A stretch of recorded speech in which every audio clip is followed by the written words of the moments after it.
좋아요, 구독. 네, 안녕하세요. 조나스입니다. 자, 미국 시장 한번 볼까요? 네, 앞에서도 언급을 잠깐 해주셨지만 미국의 신용등급 강등 이슈에 따라서 좀 차익 실현 압박이 계속해서 커지고 있죠. 또다시 3대 지수 모두 하락 마감을 했습니다. S&P 500 지수 같은 경우 또 나스닥 지수 같은 경우는 3거래일 연속 하락을 했고요. 다우지수 이틀 연속 떨어지는 모습을 보였습니다. 피치가 미국의 신용등급을 좀 강등한 것에 대해서 투자자들은 반응을 할 수밖에 없는 상황이죠. 근데 이 피치가 미국의 그 신용등급을 하향한 것에 대해서 어떻게 보면 좀 상징적인 의미가 크지 좀 실질적인 의미는 없기 때문에 피치발 충격은 단기간에 그칠 가능성이 크다라고 전문가들은 크게 보고 있는 상황입니다. 기업의 주식의 가치를 결정을 하고 앞으로 어떻게 변할지 판단하는 근본적인 요인은 미국의 신용등급과 크게 관련이 없다고 볼 수도 있기 때문인데요. 이렇게 되기 때문에 이런 계속 단기적으로 갈 가능성이 크다라는 이야기가 나오는 상황입니다. 이런 가운데 우리 투자의 기제죠. 워렌 버핏은 미국의 이 신용등급 강등에도 불구하고 최근에 미국 국채를 계속 사들였죠. 이번에 등급 조정이 걱정할 일이 아니다라고 이야기를 하면서 미국 국채와 또 달러화에 대한 나의 견해는 바꾸지 못한다라고 언급을 한 부분도 있습니다. 그에 따라서 또 뉴욕 증시에서 치솟는 장기 국채 금리에도 주목을 할 수밖에 없죠. 10년 만에 국채 금리가 장중에 4.2% 가까이 4.19%를 기록하면서 9개월 만에 최고치를 기록을 했습니다. 30년 만기 국채 금리 역시 장중에 4.3%까지 상승을 했습니다. 또 근데 2년 만기 이 국채 금리는요. 반대로 4.9%까지 상승을 했지만 좀 오름폭을 줄이면서 4.8% 수준에서 마감을 했습니다. 통상 장기 금리의 이 상승은 투자자들이 장기물 국채를 좀 매도하고 있다는 의미로 해석이 되잖아요. 그래서 미래 수익 가치를 떨어뜨릴 수 있기 때문에 기술주에는 조금 부정적 이슈로 꼽히기도 합니다. 자, 그리고 또 주간 실업보험 청구자 지수도 한번 살펴봐야겠죠.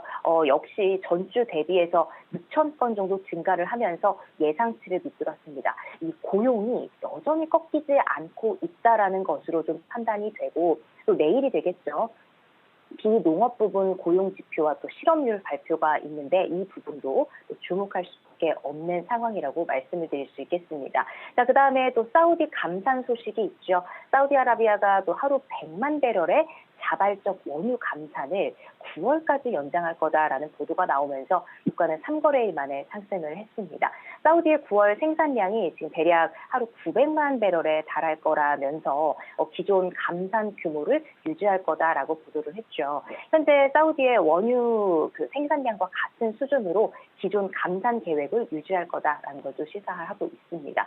자, 러시아 같은 경우는 9월에는 원유 수출량을 하루 30만 배럴 줄일 거다라는 30만 배럴을 줄일 거다라고 언급을 하는 보도가 나왔는데 이 러시아 로박 부총리는요, 이 관건은 사우디와 러시아가 증산을 하느냐 아니면 9월까지 감산을 유지하느냐라는 것이었는데 감산을 연장하기로 했다라고 이야기를 했습니다.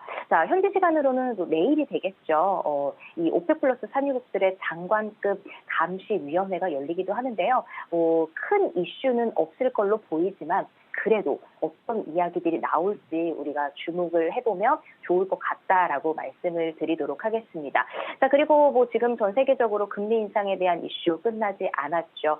영국은행 기준금리를 5%에서 5.25%로 이제 25bp 인상을 하면서 14번째 연속 인상을 기록을 했습니다.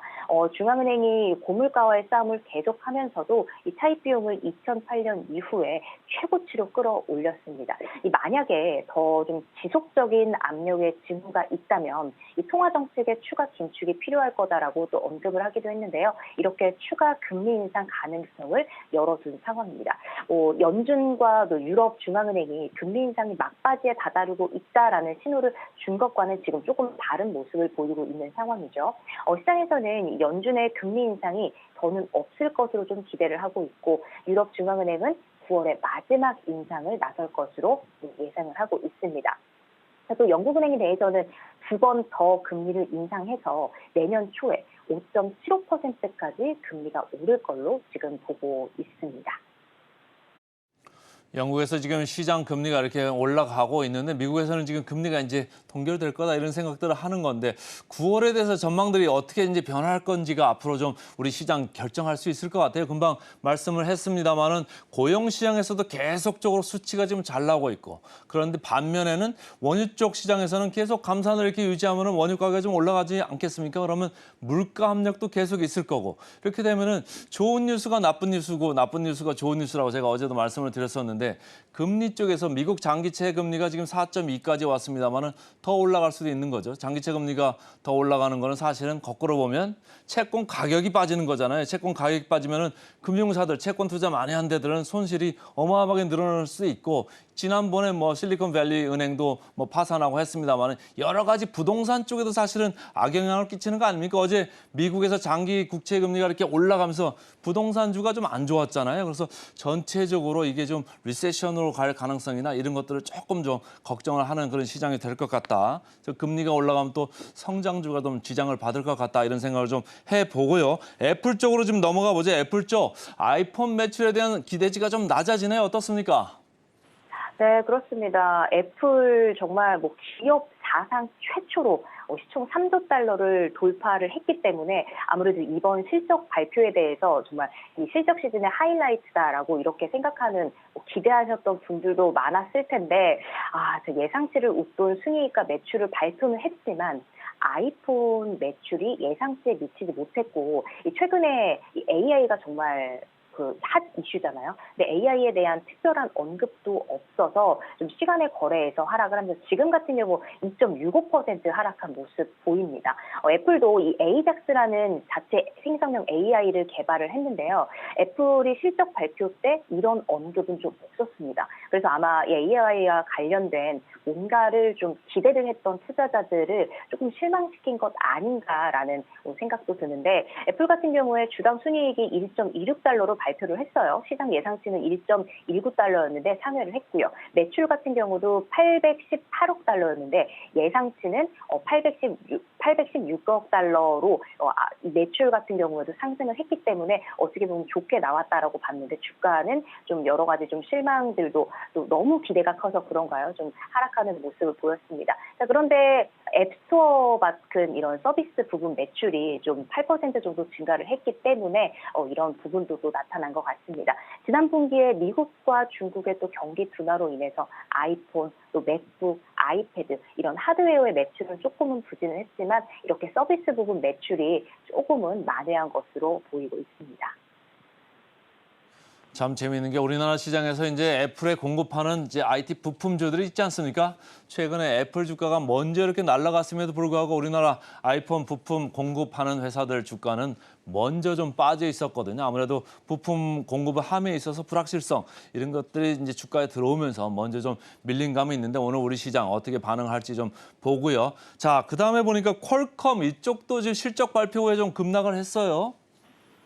네, 뭐 퀄컴도 그렇고 뭐 페이팔 같은 경우도 그렇고 지금 좀 한꺼번에 보자면은 어제 이제 장 마감 직후에 발표를 했기 때문에 오늘도 시장에서 반영이 된 모습인데 퀄컴은 뭐 매출 예상치를 밑돌면서 좀 급락을 했습니다. 팹리스 기업이죠. 예상치를 웃돈 순이익 발표에도 매출이 예상치를 밑돈데다가 또 다음 분기 이 순이익과 매출 전망치가 기대에 못 미치면서 거의 8% 이상 급락을 한 모습입니다. 지금도 8.55% 하락한 모습으로 나와 있고요. 또 페이팔 같은 경우도 어제 발표를 했기 때문에 오늘 좀 말씀을 드리면 이것도 마찬가지로 예상치를 웃돈 순이익과 매출을 발표는 하기는 했지만 조정 영업이익률 당시 회사가 제시한 가이던스를 밑돌면서 이에 대한 실망감이 나오면서 지금 12% 급락을 했습니다. 페이팔과 또 퀄컴 급락한 모습으로 오늘 마감을 했다라는 소식 또 전해드리도록 하겠습니다.